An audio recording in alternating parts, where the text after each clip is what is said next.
আপনি জালসা করেন, টাকা পেয়ে গেছেন ওর জন্য মানে আপনি উঠিয়ে দেবেন। আগে সভাপতি হবেন, তারপরে অন্য সভাপতিকে দায়িত্ব দিবেন।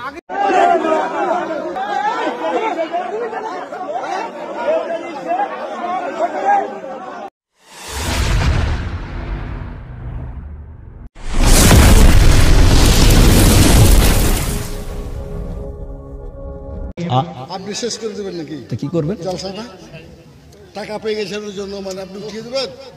হ্যাঁ, 10 টাকা করতে হবে না? এতক্ষণ থেকে কি করছি? এতক্ষণ থেকে কি করছি? আমাকে কালেকশন করতে বলেছে 11:30টার সময়। কেন বলবে? আপনি জালসা করেন, আপনাদের কোনো কমন সেন্স আছে নাকি? কোনো কমন সেন্স আছে আপনাদের? স্টেজে কিভাবে কথা বলতে হয় জানেন না? কেন চিঠি দিয়েছেন? চিঠি আমার পকেটে আছে, ধরেন আপনাকে চিঠি দিচ্ছি। জালসাতে সভাপতি কেন রেখেছেন আপনারা? জালসাতে সভাপতি কেন রেখেছেন? আপনি সভাপতি হতে পারেন না? আপনি সভাপতি হতে পারেন না? জাহেল লোক, মূর্খ লোক, বক্তার সঙ্গে কথা বলতে জানেন না। সভাপতি রেখে নিচে সভাপতি করেছেন। আগে সভাপতি হবেন, তারপরে অন্য সভাপতিকে দায়িত্ব দিবেন। আগে তো কমিটি 11:30 টাকা করতে পারছে। এই জন্য আপনাদের এইগুলো বেয়াদবির কারণে কথা বলতে জানেন না আপনারা। এতগুলো লোকের সামনে এইভাবে কথা বলছেন।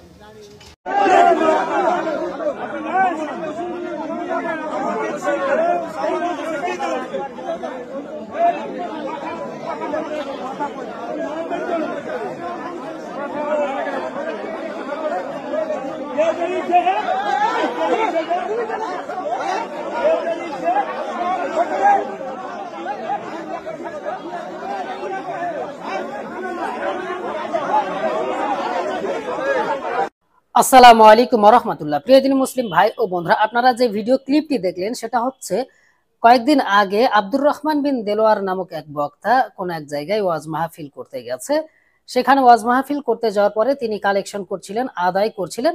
তারপর তিনি আদায় করা শেষ করে দিতে চাচ্ছিলেন, কিন্তু কমিটি তাকে বলছে যে আপনাকে এখনো আদায় করতে হবে। এ কথা বলতে গিয়ে কমিটি তাকে বলছে যে আপনি আগেই টাকা নিয়ে নিয়েছেন, তার জন্য আর এখন ওয়াজ করবেন না, এখনই শেষ করে দিবেন। তারপরে এই সেই নানান ধরনের কথা কাটাকাটি হয়েছে এবং সে যে আগে টাকা নিয়েছে, কন্ট্যাক্ট করে চুক্তি করে আগে টাকা নিয়েছে, এটা নিয়ে তাকে নানান কথা শোনানো হয়েছে। তো আমি এই ভিডিও ক্লিপটি থেকে একটা কথা বলতে চাই যে যে সমস্ত বক্তারা কন্ট্যাক্ট করে নিজেকে বিক্রি করে ওয়াজ মাহফিল করছেন, দেখুন ভাই, আপনারা বিবেকবান হন। এইভাবে আর কত জায়গায় অপমানিত হবেন? আপনারা এইভাবে টাকা নিয়ে কন্ট্যাক্ট করে চুক্তি করে ওয়াজ করছেন বলেই মানুষ আপনাদেরকে এ ধরনের কথা বলার সুযোগ পাচ্ছে।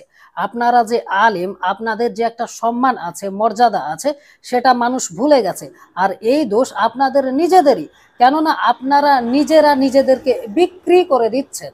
আপনারা ওয়াজ করার জন্য ডেট লেখানোর দিনেই আপনারা টাকা অ্যাডভান্স করে নিচ্ছেন, ওয়াজ করতে যাওয়ার আগেই আপনারা টাকা পরিশোধ করে নিচ্ছেন নির্দিষ্ট একটা অ্যামাউন্ট। তো আপনারা এইভাবে কন্ট্যাক্ট করছেন, তখন আপনারা তাদের কাছে একটা সময়ের কেনা মানুষ হয়ে যাচ্ছেন। তাই আপনাকে তারা যা বলবে এটা করতে আপনি বাধ্য হয়ে যাবেন, কেননা আপনি সেইখানে টাকার বিনিময়ে গেছেন। আর আপনি যদি নিঃস্বার্থভাবে টাকা ছাড়াই সেইখানে যেতেন, তাহলে আপনি আপনার মতো করে দিনটা প্রচার করতে পারতেন। কিন্তু যেহেতু আপনারা টাকা নিয়ে বিক্রি হয়ে যাচ্ছেন, সেহেতু সাধারণ মানুষের ভিতরে একটা ভুল ধারণা তৈরি হচ্ছে এবং তারা আপনাদের সঙ্গে এইগুলো করছে। দেখুন, রিজিকের মালিক আল্লাহ, ভরসা রাখুন আল্লাহ রাব্বুল আলামিনের উপর। আপনারা একটা কথা বলেন যে আমরা যদি চুক্তি না করি তাহলে মানুষ আমাদেরকে টাকা দেয় না, খালি হাতে ফিরিয়ে দেয়। তো ভাই, যদি খালি হাতেই ফিরিয়ে দেয়, আপনি একটা কোনো কাজ করুন। আপনি কাজ করার পরে, আপনি একটা ব্যবসা করার পরে যেটুকু সময় পাবেন সেটুকু সময় আপনি দাওয়াতি কাজে দেন। কিন্তু আপনি দাওয়াতি কাজকে পেশা বানিয়ে নিবেন, তারপর মানুষ হাদিয়া দিবে না, এবার আপনি আপনার সংসার চালাতে পারবেন না, এ ধরনের পেরেশানিতে তো আপনাকে পড়তে কেউ বলছে না, বা কোরআন হাদিস এই কথা তো বলে না। তাহলে আপনি একটা ব্যবসা করুন, ব্যবসা করার পাশাপাশি আপনি দাওয়াতি কাজ করুন, যেহেতু মানুষ আপনাদেরকে হাদিয়া দেয় না বলে আপনারা বলছেন। তবে একথাও মানতে হবে যে হয়তো বা হাতে গোনা কয়েক জায়গায় আপনাদের সঙ্গে খারাপ আচরণ করতে পারে, কিন্তু অধিকাংশ জায়গাতেই আপনারা না চাইলেও হাদিয়া দিবে। কেননা যে সমস্ত বক্তারা কন্টাক্ট ছাড়াই ওয়াজ করছে, তাদের কি একেবারেই হাদিয়া দেয় না? তাদেরকেও তো দিচ্ছে।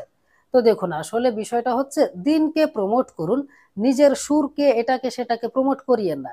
আপনারা মার্কেট বজায় রাখার জন্য, জনপ্রিয়তা অর্জন করার জন্য, মাহফিলের পর মাহফিল করার জন্য এক সময় এক কথা বলেন, আর এক সময় এক কথা বলেন, এক সময় সুরের বিরুদ্ধে বলেন, আবার এক সময় গিয়ে সুর দিয়েই বক্তব্য প্রদান করেন।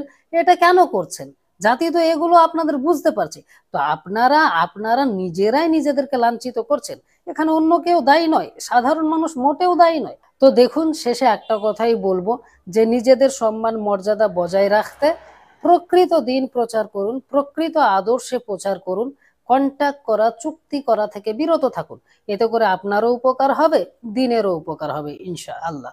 আর আরেকটা কথা, যে বা যারা কমিটি আপনারা অনেক বড় বড় কথা বলেন বক্তাদেরকে নিয়ে এসে, যে আপনাকে টাকা দিয়ে নিয়ে এসেছি, এই নিয়ে এসেছি, সেই নিয়ে এসেছি, তো আপনি কি কম অপরাধী?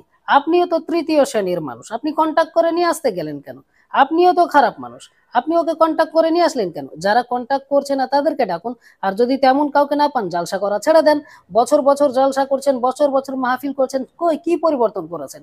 কি করেছেন? আপনি তো নিজেই দাড়ি রাখতে পারেননি, আপনি নিজেই টাকলুর উপরে প্যান্ট পরতে পারেননি, আপনি নিজেই পাচক সালাত আদায় করা শুরু করতে পারেননি। তো সমাজের কি পরিবর্তন করেছেন? কি দেখাতে চাচ্ছেন এই করে? পরিবর্তন হন, মানুষ হন, প্রকৃত অর্থে দিনের উপকার করার চেষ্টা করলে করুন। এইভাবে দিনকে ব্যবহার করে ব্যবসা করা বন্ধ করুন। আসসালামু আলাইকুম ওয়া রাহমাতুল্লাহি ওয়া বারাকাতুহু।